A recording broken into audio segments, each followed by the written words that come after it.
الحمد لله رب العالمين والصلاة والسلام على رسوله الكريم وعلى آله وصحبه أجمعين أما بعد ذوالحج کا مہینہ ہمارے مبارک مہینوں میں سے ایک مہینہ ہے کہ اس میں اللہ تعالیٰ نے حج اور قربانی یہ دو بڑے عمل اس میں جمع فرمائے ہیں۔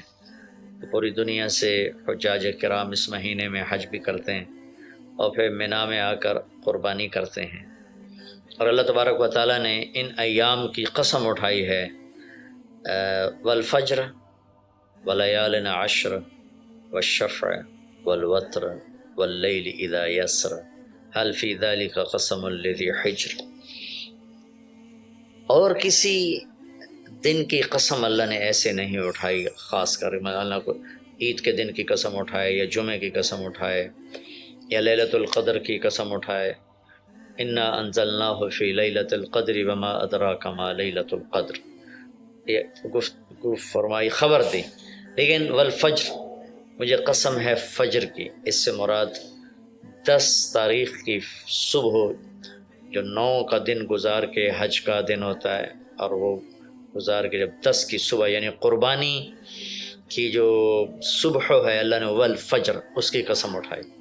پھر ولیال عشر، یکم سے 10 ذوالحج کی جو راتیں ہیں ان کی قسم اٹھائی۔ وہ شفع، یہ 10 کے دن کی قسم اٹھائی۔ والوتر، اور یہ اللہ تعالیٰ نے 9 تاریخ کی قسم اٹھائی۔ واللیل اذا یسر، اور یہ 9 اور 10 کی درمیانی رات کی اللہ تعالیٰ نے قسم اٹھائی۔ یہ کسی بھی ٹائم کی، دن کی، مہینے کی، سال کی، اس طرح اللہ تعالیٰ نے خوبصورت انداز میں قسم نہیں اٹھائی جیسی اللہ تبارک و تعالیٰ نے یہ ان 10 دن راتیں، 9 کا دن، 10 کا دن، 10 کی رات، 10 کی صبح ہو۔ اور اللہ کے نبی کا فرمان ہے کہ ان 10 دنوں میں اللہ تعالیٰ کو جتنی عبادت پسند ہے وہ اور کسی دن میں بھی پسند نہیں، اور اس میں کوئی شک نہیں، ان 10 دنوں میں سب سے بڑی عبادت وہ حج ہے، جس کو اللہ تعالیٰ نصیب فرمائے اور جس کے مقدر میں فرمائے۔ حج ان 10 دنوں کی سب سے بڑی عبادت ہے۔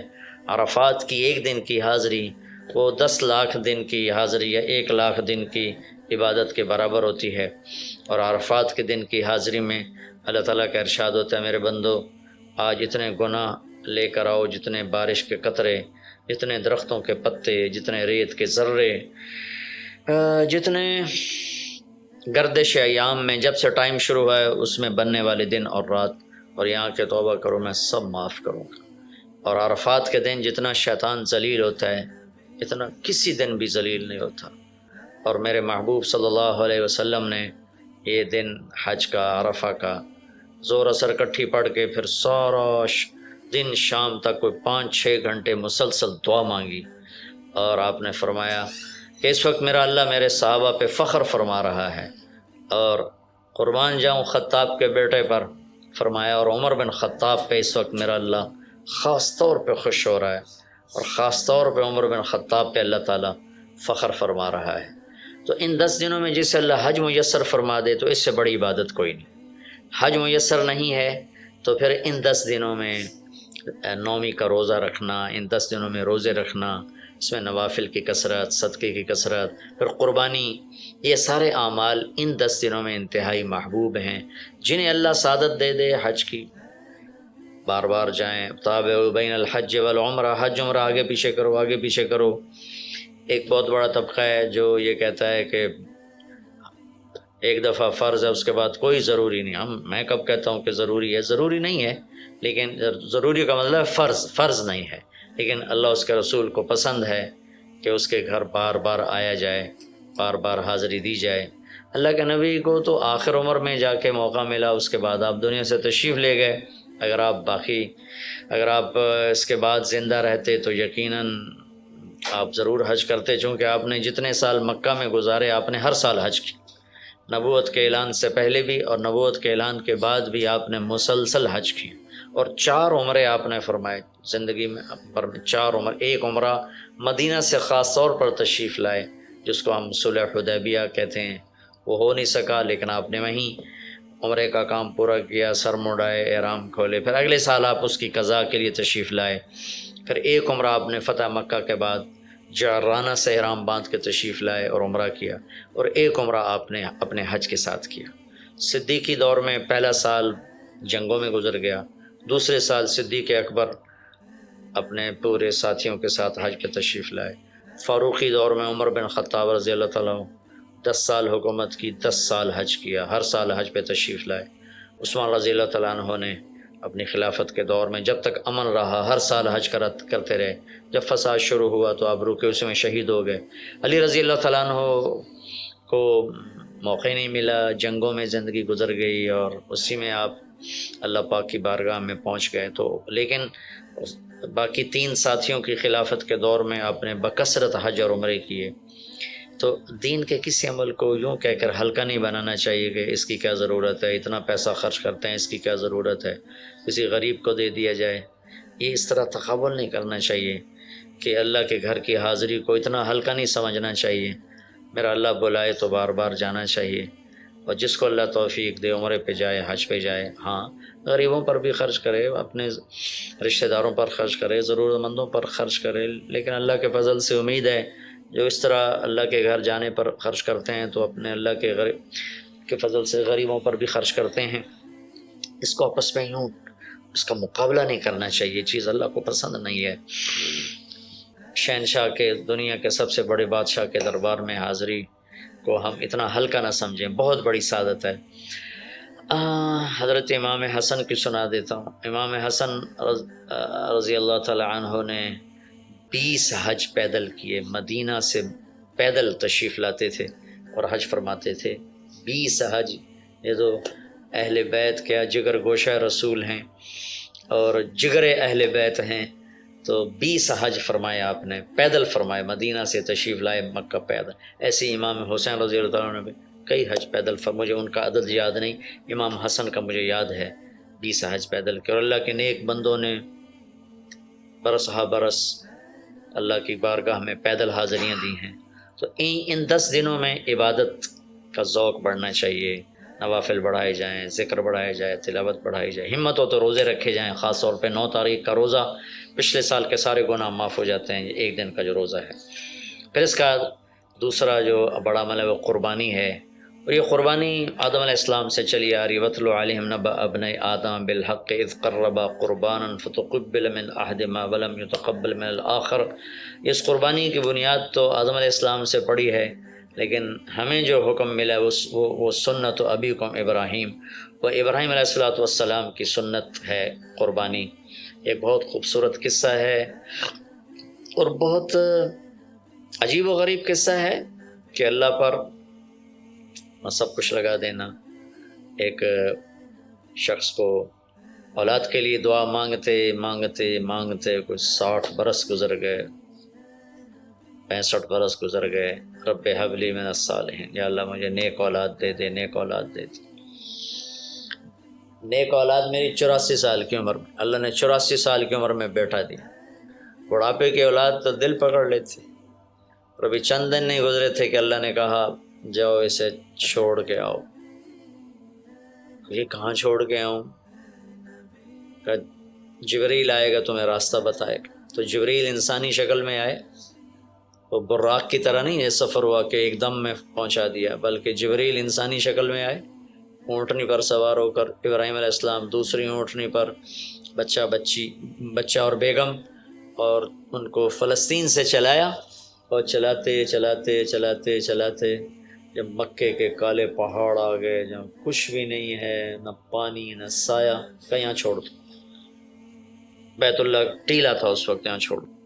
تو ابراہیم علیہ السلام جو آگ میں ڈلتے ہوئے نہیں گھبرائے، یہ بات سنی تو گھبرا کر کہنے لگے یہاں کیسے چھوڑ دوں، یہاں تو کچھ بھی نہیں ہے۔ تو جبریل نے کہا جی آپ کے اللہ کی منشا ہے کہ اس بچے کو یہیں چھوڑ دیا جائے۔ تو نے وہیں چھوڑا اور واپس چل دیا۔ حضرت ہاجرہ حیران پریشان ہو گئی، کہاں چھوڑ کے جا رہے ہو، کیوں چھوڑ کے جا رہے ہو؟ جواب نہیں دے رہے۔ 3 میل ان کے ساتھ چلتے رہے، وہ جواب ہی نہیں دے رہے۔ 3 میل کے بعد ان کو یاد آئی یہ تو اللہ کے نبی ہیں۔ اللہ امرک، ابراہیم کا یہ اللہ کا حکم ہے؟ کہاں اللہ کا حکم؟ اذن لن یضیعنا اللہ، جاؤ پھر اللہ مجھے ضائع نہیں کرے گا۔ اس طرح بنیاد رکھی، بچے کو ایسے جنگل میں چھوڑا۔ جب وہ بڑے ہو گئے تو اب حکم آیا جاؤ ذبح کرو. تو اب آپ کی عمر ہو چکی ہے کوئی 92 سال یا 94 سال، 90 پلس ہے، 100%. فلسطین سے چلے مکہ جا رہے ہیں، کیا کرنے جا رہے ہیں؟ بچہ ذبح کرنے جا رہے ہیں، کوئی مرغی اور بکرا ذبح کرنے نہیں جا رہے ہیں. پھر ان کو تیار کرا کے مینا کی وادی میں لا کر کہنے لگے بیٹا اللہ کا حکم ہے تمہیں ذبح کر دو. تو بیٹے نے کہا یا ابت افعل، تو آپ کر دیں جو کرنا ہے. ابراہیم علیہ السلام کہنے لگے تو یہ خبر بھی ہے میں کیا کہہ رہا ہوں؟ کہا جی مجھے پتہ ہے، آپ کہہ رہے ہیں مجھے ذبح ہونا ہے تو آپ کے بدلے میں مجھے اللہ ملے گا، وہ آپ سے بہتر ہے، اور دنیا کے بدلے میں جنت ملے گی، وہ دنیا سے بہتر ہے. پھر معصوم بچے نے کہا ابا میرے ہاتھ باندھنا، تو مجھے الٹا لٹانا، اور پھر فرمایا کہ مجھے اپنا کرتا اتارا اور کہا کہ یہ میری اماں کو دے دینا، میری نشانی رہے گا، اور آپ اپنے کرتے میں مجھے کفن دے کے ادھر دفن کر دینا. تو ان کے ہاتھ باندھے، پاؤں باندھے، الٹا لٹایا، اپنا گھٹنا رکھا ان کی کمر پر، ان کے سر کے بال اٹھائے اور تھوڑا سا اوپر کر کے نیچے چھری چلانے کے لیے ایک ہاتھ میں بال تھے ایک ہاتھ میں چھری تھی، اور یوں آسمان کو دیکھا کہ اللہ تو مجھ سے ناراض ہو گیا ہے کہ اسماعیل کی محبت نے میرے دل میں جگہ پکڑ لی ہے. نہیں میرے مالک، میرے دل میں تیرے سوا کچھ نہیں ہے، اگر میرا کوئی امتحان ہے تو پاس کر دے. میرے دل میں تیرے سوا کچھ نہیں ہے، اور اگر تو مجھ سے ناراض ہے تو اپنی ناراضگی دور کر دو، چھری چلا دو. تو میرے مالک نے اسماعیل کو نکال کر چھترے کو ڈال دیا، چھترا، اور آنکھ کھلی تو آنکھوں پر پٹی تھی، کھولی تو آگے چھترا ذبح تھا. نبی پاک صلی اللہ تعالی علیہ وسلم قربانی کے موقع پر 2 چھترے، بکرا نہیں، بھیڑ نہیں، گائے نہیں، بھینس نہیں، 2 چھترے ذبح فرماتے تھے قربانی کے، ایک اپنی طرف سے ایک امت کی طرف سے. حج کے موقع پر آپ نے 63 اونٹ ذبح کیے، 63 اونٹ، جو ایک اونٹ میں 7 آدمی ہوتے ہیں، ایک اونٹ میں 7 آدمی ہوتے ہیں. تو کو 441 441 قربانیاں آپ نے کی اپنی طرف سے، اور مالداروں کو پیغام دیا کہ قربانی خوب کرو. لیکن ہمارے ملک میں ایک عجب چیز چل گئی ہے، بیل لے لیا، 20 لاکھ کا بیل لے لیا. یہ صرف فخر ہے، ریا ہے اور بناوٹ ہے، دکھاوا ہے. آپ 20 لاکھ کے بکرے خریدیں تاکہ غریبوں کو گوشت پہنچے. 20 لاکھ کا ایک بیل لے کے تو آپ نے کون سا سمجھداری کا، عقل مندی کا کام کیا. وہ کراچی مجھے لے گئے منڈی میں، تو 5 لاکھ کے بکرے کھڑے ہوئے، تو میں تو حیران پریشان ہو گیا، بکرے کی قیمت 5 لاکھ. تو وہ جو مالدار لوگ ہیں ان میں ایک مقابلہ بن گیا ہے اور ایک فخر بن گیا، جی میں 20 لاکھ دا ذبح کیتا، میں 10 لاکھ دا ذبح کیتا، ہم نے تو بھائی 50 لاکھ کا ذبح کر دیا. میں آپ سب بھائیوں کی منت کرتا ہوں، اللہ نے آپ کو رزق دیا ہے تو آپ بیوقوف نہ بنیں، آپ اس کو صحیح خرچ کریں. آپ 20 لاکھ کے جانور خریدیں، 20 لاکھ کے آپ بکرے لے لیں، 20 لاکھ کے آپ عام درجے کی گائے لے لیں، آپ بھیڑے لے لیں، آپ اونٹ لے لیں، بیل لے لیں، 20 لاکھ کے بیل لے لیں، تو کتنی بڑی قربانی ہوگی اور کتنے غریبوں تک وہ کھانا جائے گا. 20 لاکھ کا ایک بیل لے کر آپ نے کیا کمایا؟ کون سی نیکی کمائی آپ؟ تو میں اگر کوئی میری بات پہنچ جاتی ہے کسی ایسے میرے بھائی تک جو ایسا شوقین ہے، یقیناً اس نے اللہ کے لیے بہت بڑا قدم اٹھایا کہ 20 لاکھ خرچ کر دیے ہیں، لیکن تھوڑی سی نادانی سے کام لیا ہے، بلکہ بہت بڑی نادانی سے کام لیا ہے کہ 20 لاکھ صرف 4-5 من 10 من گوشت پہ لگا دیے، جبکہ اس میں سے 1000 من گوشت نکل سکتا تھا. اگر وہ 20 لاکھ کے بکرے لے لیتے، 20 لاکھ کے بھیڑے لے لیتے، چھترے لے لیتے، دمبے لے لیتے، 20 لاکھ کے گائے عام خرید لیتے اور بچھڑے لے لیتے، تو کتنے غریبوں تک یہ گوشت چلا جاتا. تو یہ میرے ملک میں یا خاص طور پر شہروں میں، کراچی میں تو پاگل ہوئے پڑے ہیں لوگ. جو کراچی منڈی انہوں نے دکھائی تو میں حیران پریشان ہو گیا کہ یہ کیا حماقت ہے، نادانی ہے. اور پھر ان بیلوں کو وہ پستے کھلا رہے، بادام کھلا رہے، مکھن کھلا رہے، دودھ پلا رہے. وہ بیچارہ بیل بھی تھک موٹا ہو، بیچارہ تھک کے کھڑا ہوتا ہے، میں نے جلدی فارغ کرو، ذبح کرو، اس کی جان پسی ہوتی ہے. تو میں مالدار بھائیوں سے عرض کرتا ہوں کہ ایسی نادانی کے کام نہ کریں. اس قربانی کو اس طرح کریں کہ غریبوں کے لیے یہ دن اللہ نے رکھا ہے تو اس طرح کریں کہ غریبوں کو نفع پہنچے. یہ اس نادانی سے توبہ کریں کہ ایک بیل 10 لاکھ کا لے لیا، ایک بکرا 5 لاکھ کا لے لیا، اس میں کتنا پیسہ آپ نے ایک تھوڑے سے بہت تھوڑا نفع کمایا، بہت زیادہ خرچ کیا. اس کے ساتھ اب بہت بڑا نفع، چونکہ قربانی کے جانور جب ذبح ہوتے ہیں تو جتنے اس کے جانور کے جسم پہ بال ہوتے ہیں اتنی نیکیاں لکھی جاتی. 20,000 کا بکرا اچھا مل جاتا ہے تو 1 لاکھ میں 5 بکرے آ جاتے ہیں، اور 5 لاکھ میں 25 بکرے آ جاتے ہیں. ایک بکرا 5 لاکھ کا لیا، اس کے جسم پہ فرض کرو 1 لاکھ بال ہیں اور آپ نے 25 لیے تو 25 لاکھ آپ کی نیکیاں بڑھ گئیں. تو یہ بہت نادان طرز چل رہا ہے. میں آپ سب کی منت کرتا ہوں کہ اس طرح پیسہ ضائع نہ فرمائے، اللہ کی دی ہوئی امانت ہے. ایک بیل آپ نے 20 لاکھ کے لے لیا، 20 لاکھ میں تو 100 بکرے آ سکتے، 100 بکروں کے ذریعے سے کتنے لوگوں کی خدمت کی جا سکتی ہے. تو اس قربانی کو شوق سے بھی کریں، اور مستحب یہ ہے کہ جس کے جو قربانی کر رہا خود ذبح کرے یا اس کی جگہ کھڑا ہو، اس جگہ ذبح کرنے والے کے پاس کھڑا ہو. قربانی کے گوشت میں سے قربانی کی قیمت نہ دی جائے، قربانی کی اجرت نہ دی جائے، اجرت اس کے علاوہ دی جائے، اور اس کی کھال کا صدقہ کر دیا جائے. جہاں آپ مناسب سمجھیں وہاں آپ اس کا صدقہ کر دیں تاکہ وہ بھی اللہ کے راستے میں خرچ ہو جائے، استعمال ہو جائے. تو ان 10 دنوں کی اللہ تعالیٰ نے بڑی فضیلت رکھی ہے. اللہ تعالیٰ ہمیں ان کی قدردانی کی توفیق نصیب فرمائے. السلام علیکم. اللہ کو راضی کر لو. مسلمان ہونا بہت بڑی دولت ہے. میں 6 بر اعظم پھرا ہوں، دنیا کے بادشاہوں سے ملا ہوں، مالدار فقیروں سے ملا ہوں. جنہیں اللہ کا نہیں پتا ان سے زیادہ درد مند انسان دنیا میں کوئی نہیں. جنہوں نے اللہ کو بھلا دیا ان سے زیادہ دکھی انسان کوئی نہیں. جنہوں نے اللہ کو بھلا دیا ان سے زیادہ ناکام انسان کوئی نہیں. اللہ کو پا لینے والا کبھی نہ ہارا، اور اللہ کو کھو دینے والا کبھی نہ جیتا. اللہ کو راضی کرنے والے کے مقدر میں ہار نہیں ہے. چاہے سولی پہ لٹک جائے، چاہے ٹکڑے ٹکڑے کر دیا جائے، چاہے آگ میں جلا دیا جائے، چاہے جانوروں کے آگے قیمہ کر کے پھینک دیا جائے. جس نے اللہ کو پا لیا وہ کبھی نہ ہارا، اس نے کچھ نہ کھویا، اس نے سب کچھ پایا. اور جس نے اللہ کو کھو دیا اس نے سب کچھ کھو دیا، سب کچھ لٹ گیا. بھائیو، میں آج جھولی پھیلانے آیا ہوں. میں سیاسی آدمی نہیں ہوں، میں جھولی پھیلانے آیا ہوں، ووٹ کے لیے نہیں. میں اس بات کی جھولی پھیلانے آیا ہوں کہ آج تم سارے کلمہ گو مسلمان بھائی اللہ کو راضی کر لو، اللہ کو راضی کر لو. جتنا بڑا سودا کرنا پڑے کر جاؤ، جتنی بڑی قیمت دینی پڑے دے جاؤ، اور اپنے اللہ کو راضی کر جاؤ. جان پہ کھیلنا پڑے کھیل جاؤ، مال لٹانا پڑے لٹا دو، عزت آبرو داؤ پہ لگے لگا دو، پر اللہ کو نہ ہاتھ سے جانے دو. اللہ تمہارا ہے تو سب کچھ تمہارا ہے، اللہ تمہارا نہیں تو کچھ بھی تمہارا نہیں ہے. فرعون کی باندھی مسلم عورتیں بہت سی موجود ہیں بیان میں، عورتوں کے لیے سنا رہا ہوں، تمہارے لیے بھی سنا رہا ہوں.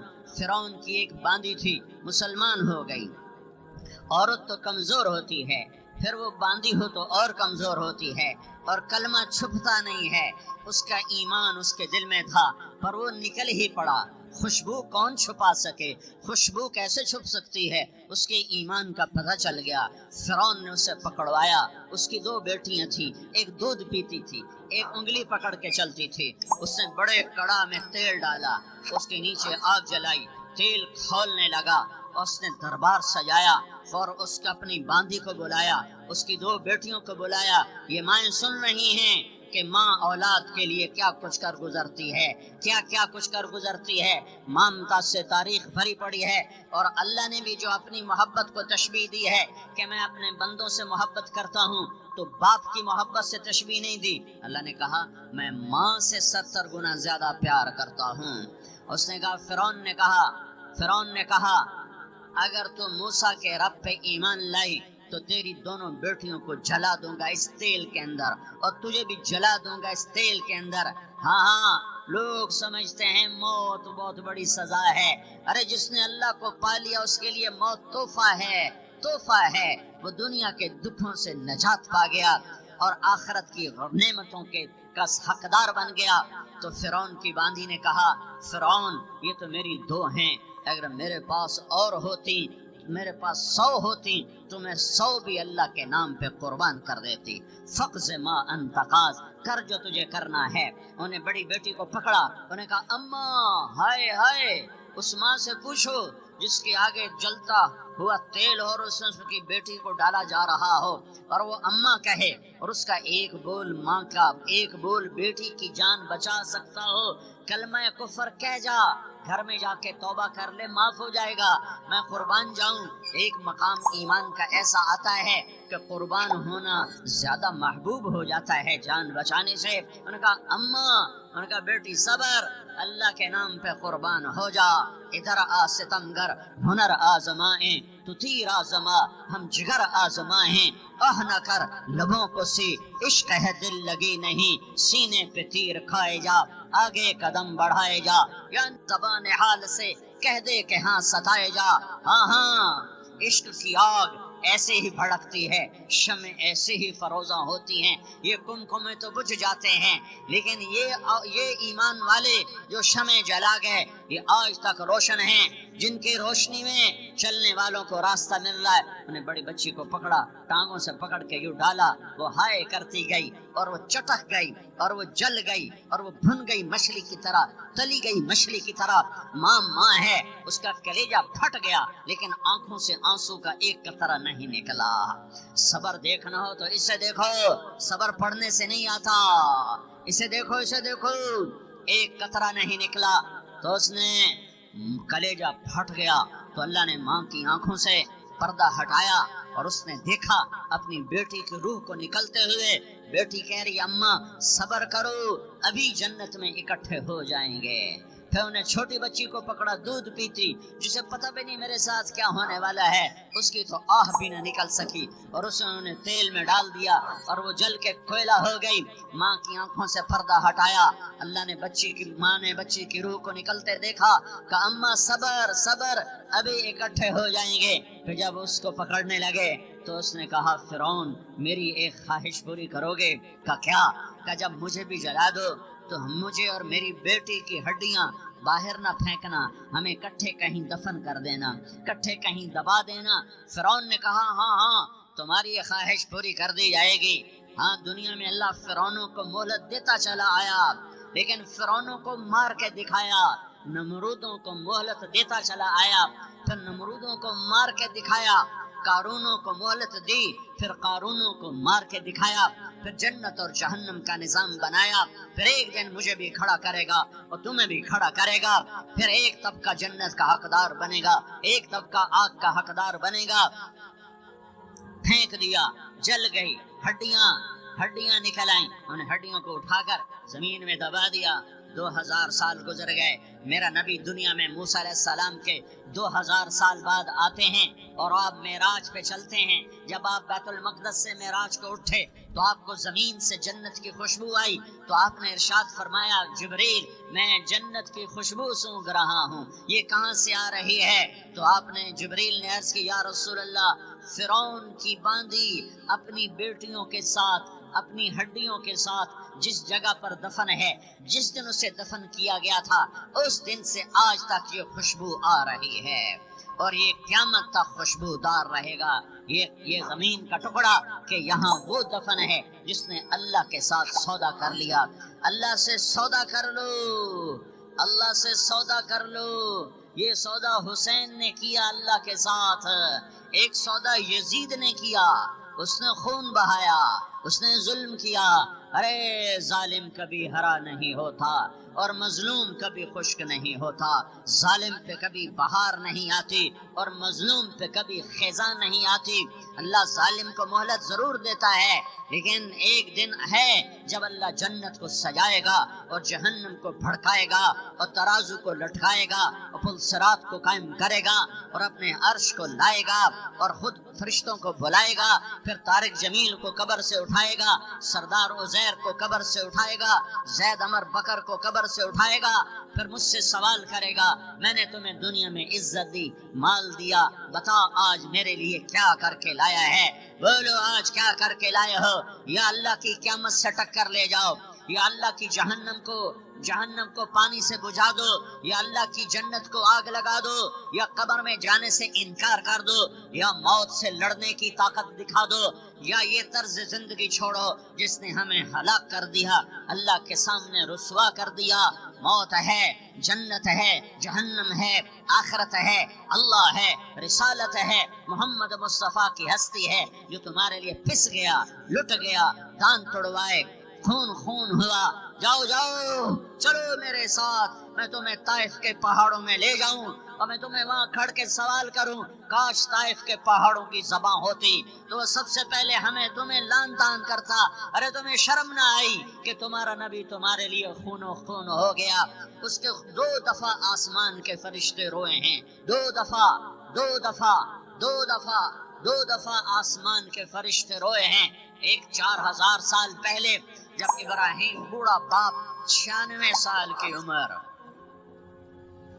اور 6 سال کا بچہ، اور حکم دیا جا رہا ہے دشمن کے گلے پہ چھری چلانا تو بڑا آسان ہے کہ انسان جب وحشی بن جاتا ہے، جانور بن جاتا ہے، سانپ بن جاتا ہے تو اسے ڈسنے میں کوئی آر نہیں ہوتا، اسے کاٹنے میں کوئی آر نہیں ہوتا، لیکن سامنے تو اسماعیل کھڑا ہے، 86 سال کی عمر میں بیٹا ملا اور باپ 92-94 سال کا بوڑھا ہو گیا، اور میرا رب کہتا ہے ابراہیم اسماعیل کی گردن پہ چھری چلا دے، میں دیکھنا چاہتا ہوں تو میرا ہے یا اسماعیل کا ہے، تیرے دل میں میں ہوں یا اسماعیل ہے؟ کہ میرے رب ہزاروں اسماعیل تجھ پہ قربان کر دوں۔ چھری اٹھائی، فلسطین سے چلے اور پہنچے مکہ مکرمہ، بیوی سے کہا بچے کو تیار کرا دو، سیر کرانے لے جا رہا ہوں، بچے کو تیار کرایا۔ آج پہلی دفعہ بچہ باپ کو دیکھ رہا ہے، انگلی پکڑ کے اچھلتا ہوا جا رہا ہے، میرا ابا مجھے سیر کرانے لے جا رہا ہے، یعنی خبر کے چھری کے نیچے سے گزارنے لے جا رہا ہے، اور لیاری والوں کو پیغام دینے جا رہا ہے کہ اللہ پر ہر شے قربان کرنا سیکھو، اللہ کے لیے ہر جذبہ چھوڑنا سیکھو، ہر شے سے ہٹنا سیکھو، جہاں اللہ ناراض ہے ہٹ جاؤ، ہٹ جاؤ، ہٹ جاؤ، ہارنا پڑے ہار جاؤ، مٹنا پڑے مٹ جاؤ، لٹنا پڑے لٹ جاؤ، دھکے کھانے پڑے کھا لو کھا لو کھا لو، کہ دنیا میں سب سے زیادہ دھکے کھانے والا میرا حبیب محمد مصطفیٰ۔ مجھے لیاری کا کوئی گھر دکھاؤ جہاں غریب نے پیٹ پہ پتھر باندھا ہو، آؤ میں تمہیں دکھاتا ہوں۔ میرا نبی مسجد نبوی میں بیٹھا ہوا ہے اور ایک صحابی آتا ہے اور آ کر یوں کپڑا اٹھاتا ہے، کہتا یا رسول اللہ ادھر دیکھو، میں نے پیٹ پہ پتھر باندھا ہوا ہے، بھوک کی وجہ سے میں سیدھا نہیں ہو پا رہا، 2 جہان کا سردار، مقام محمود کا مالک، عرش فرش پر جس کے نبوت کے ڈنکے، محمد جس کا نام، احمد جس کا نام، طٰہٰ جس کا نام، یاسین جس کا نام، پیٹ سے کپڑا ہٹاتا ہے اور فرماتا ہے دیکھ میرا صحابی، تیرے پیٹ پر 1 پتھر ہے، میرے پیٹ پہ 2 پتھر بندھے ہوئے ہیں، میرے پیٹ پر 2 پتھر بندھے ہوئے ہیں۔ ہاں ابراہیم نے چھری نکالی، بیٹا تیرے ذبح کرنے کا حکم ہو چکا ہے۔ بیٹا کہتا ابا جلدی کر، دیر کیوں کرتا ہے؟ ہاں کہانی سنانی ہے لیاری والوں کو، ایسی اولاد بناؤ، ایسے باپ بنو، اللہ کے امر پر یوں قربان ہونا سیکھو۔ اور اب معصوم بچے کو حیران ہو کر ابراہیم دیکھتا ہے، بیٹا تجھے پتا ہے میں کیا کہہ رہا ہوں؟ کہاں پتا ہے، آپ کہہ رہے ہیں میں ذبح کروں گا تو میں مر جاؤں گا تو مجھے آپ کی جگہ اللہ ملے گا، اللہ آپ سے بہتر ہے، مجھے دنیا کی جگہ جنت ملے گی، جنت دنیا سے بہتر ہے۔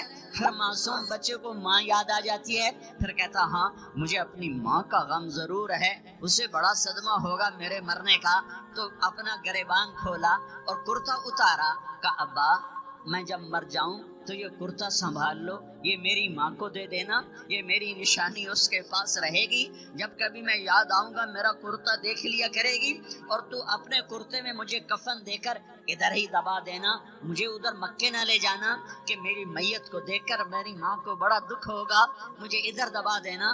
ابا میرے ہاتھ باندھ دے، میرے پاؤں باندھ دے، اور لیاری والوں کو پیغام دے دو کہ اللہ پہ یوں قربان ہوا جاتا ہے۔ تم پیسے پہ لڑے، تم منصب پر لڑے، تم عہدوں پر لڑے، تم ایک دوسرے کے خون کے پیاسے ہوئے، کیا موت مر گئی ہے تمہارے لیے؟